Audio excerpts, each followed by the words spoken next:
కానీ రేవంత్ రెడ్డి గారికి మాత్రం ఒకటి చెప్తా ఉన్నాను. ఇలా ఉత్తమ్ కుమార్ రెడ్డి లాగా నేను అంత సాఫ్ట్ కాదు. ఖచ్చితంగా నీ తాట తీస్తా. హ్మ్. నువ్వు అనుకుంటున్నట్టు నిన్ను వదిలిపెట్టను. నువ్వు ఒకటే స్కూల్, నేను ఒకటే స్కూల్ బిడ్డ.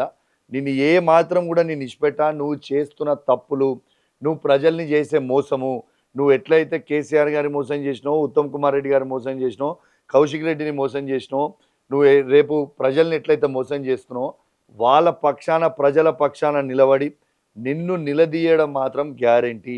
నువ్వు ఇచ్చిన 6 గ్యారెంటీలు ప్రజలకు ఇచ్చే వరకు, అది మహిళలకి 2500 కావచ్చు, ఇవాళ తులం బంగారం కావచ్చు, తాతలకు అవ్వలకి 4000 రూపాయల పెన్షన్ కావచ్చు, వికలాంగులకి పథకాల గురించి వికలాంగులకి 6000 రూపాయల పెన్షన్ కావచ్చు, ఇలా ఆటో కార్మికులకి 12,000 రూపాయలు కావచ్చు, రైతు కూలీలకి 12,000 రూపాయలు కావచ్చు, మహిళలకి చదువుకునే పిల్లలకి స్కూటీలు కావచ్చు, విద్యార్థులకి 5 లక్షల భరోసా కార్డు కావచ్చు, 500 రూపాయల బోనస్ కావచ్చు.